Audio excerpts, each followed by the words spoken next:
Kun sagalee kitaabaati. Sagaleen kitaabaa kitaabawwan adda addaa warroota dubbisuu nuffaniif akka gurraan caqasan chaanaalii keenya haaraa kanaatiin karaa sagalee kitaabaatiin gara keessan dhufneerra.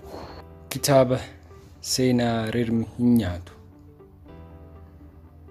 Barreessaan Daani'el Hambisaa Dheeressaa. Dhaamsa barreessichaa: namoota addunyaa keenya sadan keessaa tokko ta'e, tokko namoota seenaa hojjetan, lama namoota seenaa barreessan, sadii namoota seenaa dubbisan. Kun hundinuu wal qabatanii hojii hojjetu.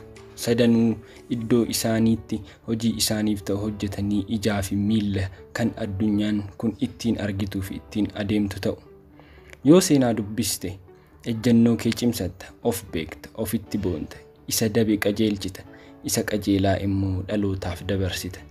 Yoo seenaa barreessite dhaloota duuba kee jiruuf gala ol keessa, isa of wallaale seenaa isaa awwaalee of barsiista. Beektota kumaatamaa horatta, dhaloota seenaa beekan hedduu hoomishta, burqaa beekumsaa taata. Yoo seenaa hojjette fakkeenya dhalootaaf taata, dhalootaan yaadatamaa hafta. Haacaaluun waanan jaalladhuufan qaba. Inni dhugaa fi quuqqama ofii qabu qofa dubbata osoo hin taane quuqqama saba kootiif qabus waan dubbatuuf. Bilisummaa, jaalala, tokkummaa saba Oromoof hawwu isaatiif. Dhiira garaa kuteessa jijjiiramaaf warqamuu ta'uu isaaf, nama qaalii jijjiirama biyya kanaaf dhiibbaa uume waan ta'eef. Atoo maaliif jaallatta? Jireenya isaa keessaa maal baratta? Seensa. Jaarraan amma keessa jirru jaarraa qalama malee seenaa dhiigaan ittiin barreessanidha. Sababni isaa seenaan dhiigaan barreeffame ija waan godhatuufi.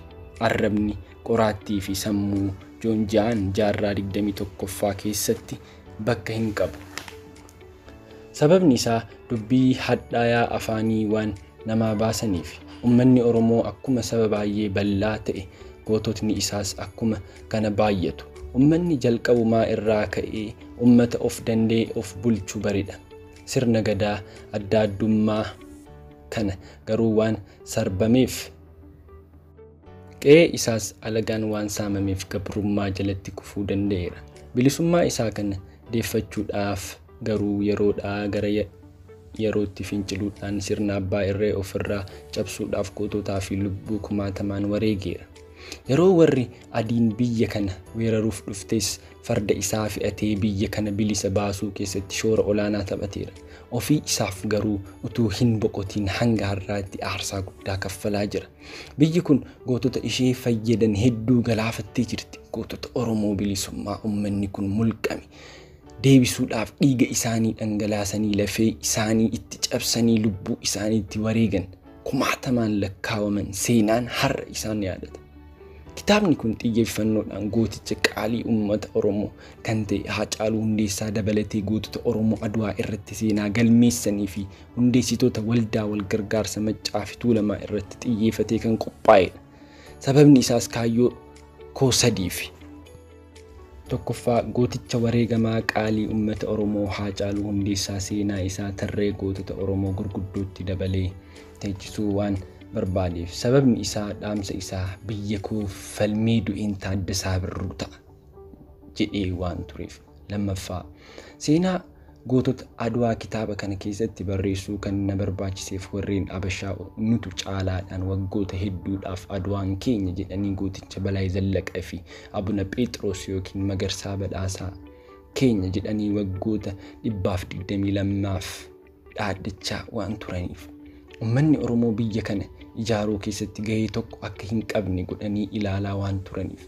Erga Haacaaluun geerarsa isaan seenaa dhokatee ture baasuun jarreen kun Oromoo ta'uu isaanii erga baranii ittiinis sirbuu dhaadachuus dhiisaniiru. Sadaffaa, seenaa hundeessitoota waldaa wal gargaarsa kitaaba kanaa keessatti barreessuun kan na barbaachiseef immoo dhaamsi hundeessitoota kanaa dhalootaaf dabarsan qajeelfama qabsoo qeerroo haaraa waan ta'eef dhaloonni kana akka beekuuf Kitaabni kun dhaloonni seenaa isaa inni beeku akka yaadatuuf, inni hin beekne immoo akka beekuuf shoora olaanaa qaba. Fuula durattis gootota hafan kallattii qabsoo isaanii waliin qabadhee dhufaan jira. Dubbisa gaarii.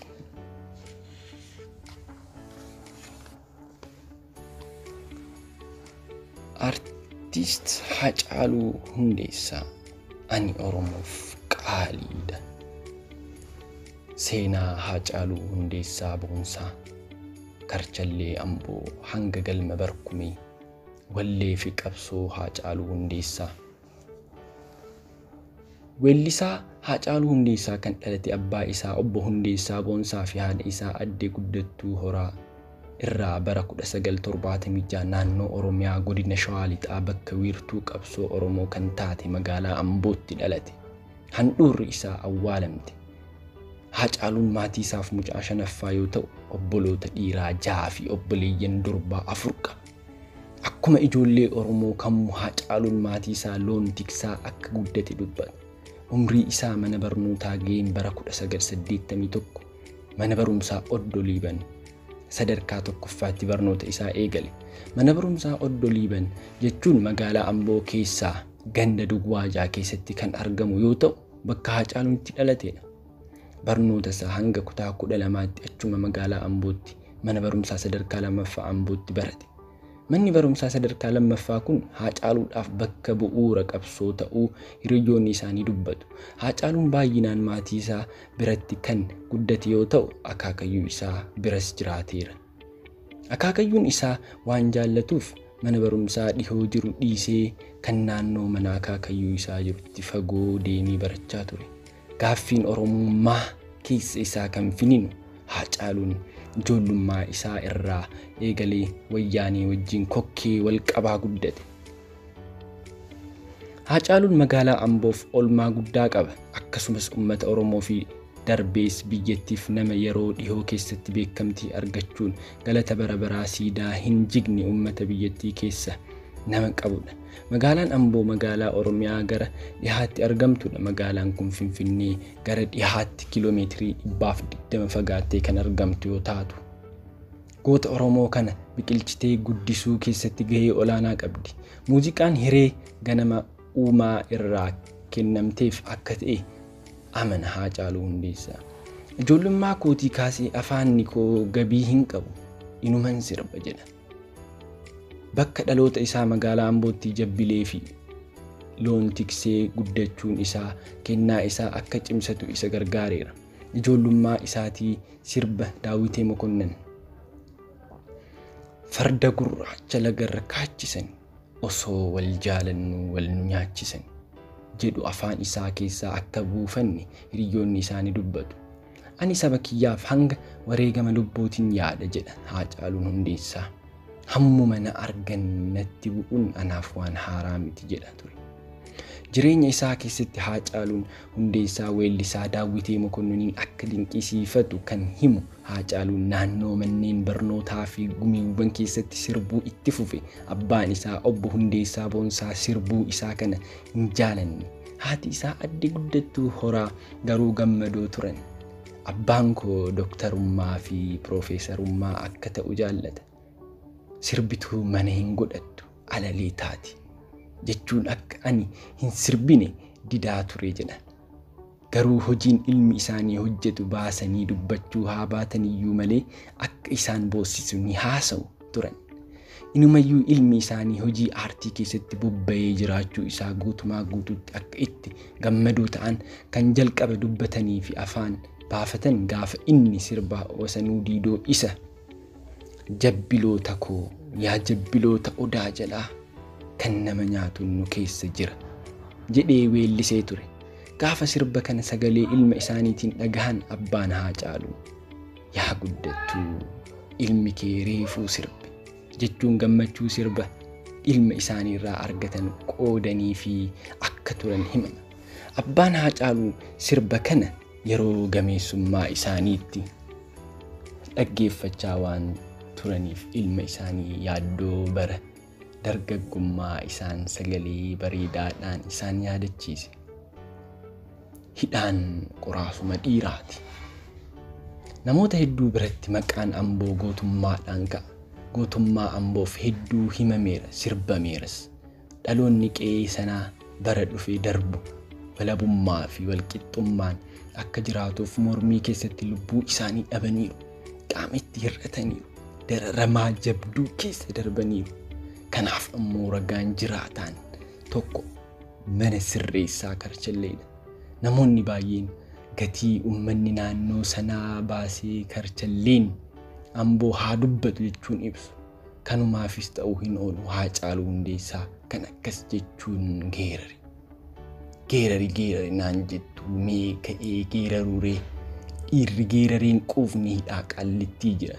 Dhiirri geerareen quufne hidhaa Qilinxuu jira. Hidhaa Karchallee jira. Karchallee Amboo jira. Weellisaa Haacaaluun barataa sadarkaa lammaffaa ta'ee wanti isa mudate jireenya isaa jijjiireera. Umrii waggaa 17ffaa akka lakkoobsa Itoophiyaa bara 1995 hanga 2000tti Karchallee Amboo keessa murtee malee ture. Shakkamuu qofaan akka hidhame dubbata. Haacaaluun mana hidhaa Ambootti darara hedduu argee jira. Reebichi hamaas isarra ga'ee isaa fi hiriyoonni isaa waggaa 5 guutuu wayita hidhamanitti murtee hin arganne ture. Boodarra bilisaan gadhiifamaniiru. Murtee malee ganna 5 mana hidhaatti umrii ijoollummaa isaanii hidhamus aarii fi haloo bahuun qaba. Nyaachaa hin jiraanne. Inumattuu hidhaan ijoollummaan na qoraase daran na fayyade jechuun miidiyaalee garaa garaa irratti dubbateera. Akka barataa Oromoo tokkootti waanuma barataa Oromoo irra gahutu narra dhaqqabe. Kan biraa wanti haaraa hin jiru jedha sababa hidhamee yoo dubbatu. Haacaaluun yeroo Karchallee Amboo keessa turetti hidhamtoota isaa waliin turan kanneen barreessuu fi dubbisuu hin dandeenyeef hiriyoota isaa fi bulchiinsa mana hidhaa waliin ta'uun barnoota ga'eessotaa jalqabsiiseera. Karchallee Amboo alatti Finfinnee dhufees torban tokko maakalaawii ture. Yeroo kana mara garuu abbaan isaa gaafa dubbisuu dhufan jabaadhu gurbaa hidhaan qoraasuma dhiiraati jechuun ture. Sirbuu isaa jibbanis ijoollummaan hidhaatti hamileen isaa caba jedhanii sodaatan. Manni hidhaa garuu waan abbaan isaa isarratti jibban akka guddifatu isa gargaare. Haacaaluun mana hidhaatti ogeessa muuziqaa ta'e. Isa dura ani sagaleedhaan weellisuu malee walaloo fi yeedaloo barreessuu hin beeku ture. Kanan baree mana hidhaa sana keessatti albama jalqabaa keessaa sirboota 9 achittiin fide bahe. Walaloos yeedaloos barreesse jedha. Manni hidhaa Amboo Haacaaluuf mana barumsaa ture. Namoota gurguddaa akka galfate yaada qaba. Akka abbaan jedhanis qoraafameera. Achi erga ba'ees abjuu fi mul'ata isaa galmaan gaateera. Qoraasumni akkuma meeshaa aannanii fi mana urgeessu manni hidhaa Haacaaluu akka qoraasuma isaa urgeesseera. Beekamtii fi jaalala guddaa uummata Oromoo biraa akka horatus qooda guddaa taphateeraaf. Dargaggoonni keenya Haacaaluu irraa maal barattu? Haacaaluun dhala Oromoo biratti nama baay'ee jaallatamaadha. Har'as garuu seenaa isaa dubbisnee hidhii xuuxuu qofa osoo hin taane seenaa isaa irraa waa barachuutu nurra jiraata. Har'as taanaan bor dargaggoonni keenya gaafa mana hidhaa seenan abdii kutannaa fi miira badaa ta'e kan namatti hin tolle yaaduun barbaachisaadha. Muuxannoo mana hidhaa Haacaaluu irraa fudhachuutu nu irra jira. Har'a gaafa hidhamtu bor achii baatee waan guddaa akka hojjettu beeki. Haacaaluun mana hidhaa keessa taa'ee abjuu isaa argaa ture. Achii akkuma ba'eenis mul'ata isaa abjuu isaa sana bira gaheera. Har'as dargaggoon keenya mul'ata isaa fuula dura mana hidhaa keessatti bakka barbaade taa'ee ilaaluu qaba. Neelsan Maandeellaa waggaa 27 guutuu mana hidhaa keessa kan turan waggaa 27ffaa garuu mul'ata isaa argaa ture. Achii bahees mul'ata isaa galmaan gaheera. Kanaaf manni hidhaa bakki itti jijjiiramtee mul'ataa fi abjuu kee argitudha. Bakka lubbuun kee fi abdiin kee itti dhumu miti. Mana hidhaa keessatti ni qoraafamta. Manni hidhaa mul'ataa fi abjuu kee argitee bor gaafa baatu akka qoraasumaa akka urgooftu si godha.